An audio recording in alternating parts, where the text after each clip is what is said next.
Yeah, to be a facilitator, to be in the role of a facilitator or guide, one of the basic topics is safety. And in that video, I will talk about the feeling safe for the participant emotionally, mentally, physically, spiritually.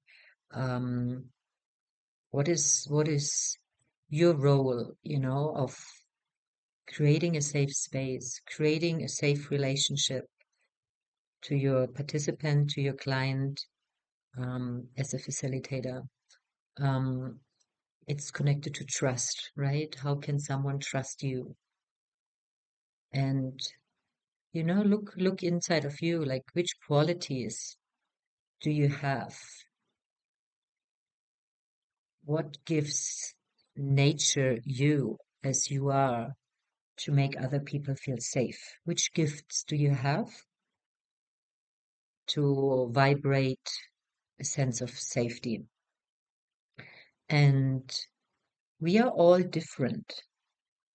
And it's not something, I would say it's best if it comes from within. When it's something really naturally, it's not something you get from the outside or you learn or you read in the book. Like that really someone feels safe with you. It's something very deep inside of you, which resonates in the outside. Some energy which goes in the outside means how safe do you feel in yourself? How safe do you feel in the world? How safe do you feel with the medicine? If you are a facilitator for plant medicine, which where I refer mainly to. How much are you in peace? How much calmness do you feel? How much love and compassion do you feel? Like these are very deeply integrated qualities and energies which are important, to have them integrated and embodied in a natural way. And I think that's something very crucial to explore, and to inquire for yourself. And of course, there are other things what we can do to create a safe feeling, a safe network, a safe space, and to build this trust. And this starts if someone is interested in the retreat. Do you have like a questionnaire where you really show with the questions that you really want to check on someone if the medicine is safe for the person, if you can offer to the person what the person really needs, like a professional questionnaire with the right questions is the first step to create safety as well, and to read through the answers and to notice, have the knowledge. It's a knowledge, a rational knowledge, and for me also it's really intuition and a feeling if someone is not really answering, or if there's some superficial answers and I miss some depths, or I feel there's something hiding, there's something not straightforward in the energy of the person or in the expression of the person.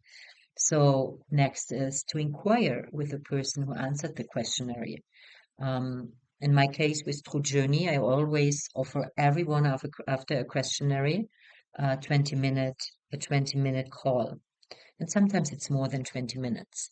But just to create a connection, because I want to have a feeling of the person who comes into the space I hold. And to the same time, very important, I want that the person gets a personal sense from me. Of course, I share videos and texts and pictures, and some people get already a sense from me through that. But also, I like this personal space, where someone can really ask me questions and someone really can get a sense from me, because the journey where a participant for ayahuasca or a sama, um, the journey they sign up to, that's a very vulnerable, deep journey. So you want a facilitator with who you have a good feeling if you get naked, like spiritually, emotionally, like vulnerable, naked. You want that there is someone in the space where somehow you're resonating with. and you don't feel like you have to protect or hold everything together because you cannot rely or trust this person. So that creates a lot of unsafetyness, and create a lot of blockages and crossing energy. So it's important that the participant has a good feeling with the facilitator, and that the facilitator can check, okay, can I offer a safe space to this person?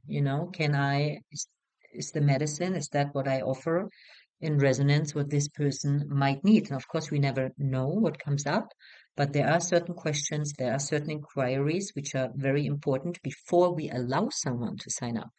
And this is connected obviously to safety as well. Um, and and then it goes on, how present are you? How do you work with your awareness and consciousness to include the person, that the person feels seen, feels heard, you know, um, that the person has the sense you know what you do, it's again your presence, it's again your inner attitude, your inner energy, how you hold yourself, how you communicate, how you organize the whole thing.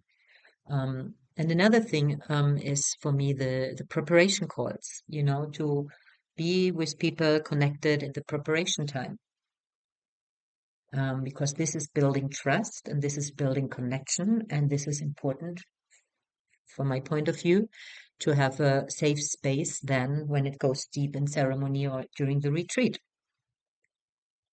Um, And then, of course, how do you take care in the integration time? Are you available? Are you offering support for a safe integration? And of course, during the retreat, there are many other steps to consider. How many people you have in the team? How is it organized during ceremony, during the days, that people are mentally, emotionally, and physically and spiritually safe? What is your responsibility to keep someone safe, and what is not your responsibility?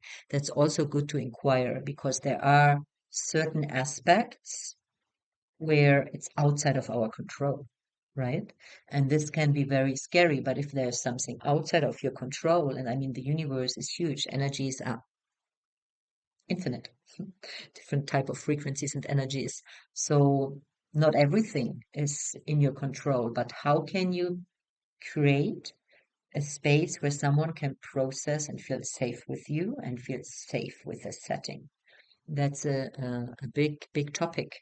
And again, for me, it starts with your own work and your own integrity, and how you are in alignment, and how you are in connection with all your own parts and your own work and the work you offer. And if you work with other maestros, how they are in integrity. If you work with other facilitators, other in the team, how are you all in alignment? So you create a safe space for someone to go deep. And if someone is not feeling safe and is feeling vulnerable and all traumas coming up, that's all part of a journey. But you can distinguish, okay, that's a personal process of this person that it comes up. And we here as a team, and me here as the main facilitator, I'm fully in connection and in alignment to do my part of the work of creating a safe space. And even if someone feels not safe, I'm doing a good job with keeping it safe. And maybe while I'm talking, you notice it's not something black or white. There go so many energies in resonance, trauma, so many aspects, other energies, maybe if we believe in spirits, and old trauma and cleansing, cleaning, where old stuff comes up from own life, from ancestral life, from anything we catched up on or connected to. There's also the reality of certain traumas, fear frequencies as programming in the shamanic world, demonic energies. So there is Yoshin, yeah. There is so many different aspects in that work. Why it's so important that you have an inner center and connection, that you did your work and you're doing your work to be able to create safety as far as you can create safety from you as the facilitator. What are you what are you radiating in all different layers. So, um, doing an online integration course or doing an online facilitator course, or participating in some MDMA therapy sessions or another fancy thing, some ketamine sessions, and then saying I'm now a facilitator. That's not enough. That's great, and it's a lot of more practice, a lot of more own experience, um, a lot of own deep journeys.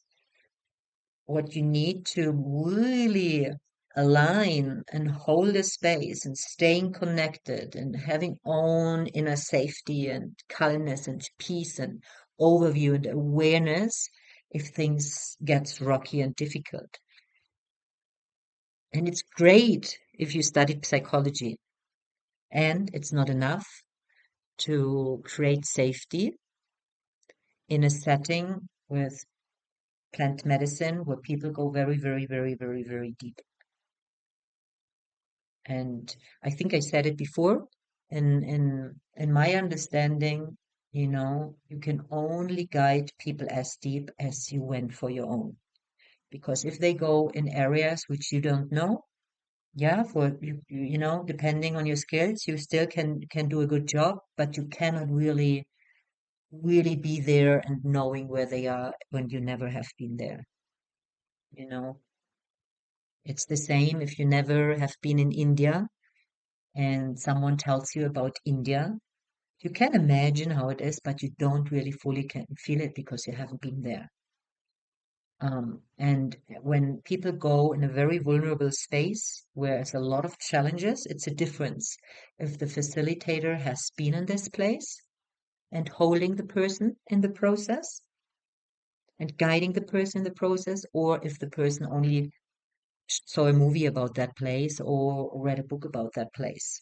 It's a difference. It's not that. It's like that, not that. And we cannot have been traveled to all the places, right? But I encourage you before you become a facilitator for very deep journeys and deep work, um, be aware the more experience you have, the more deep you went, the better, and don't take it too light. It can be a very important job you do. It can be a very, very life-changing role for someone in one or the other direction. And it's a lot of responsibility to hold space and guide people, facilitate people who go with plant medicine very, very deep, you know? Yep. That's it for this video for now.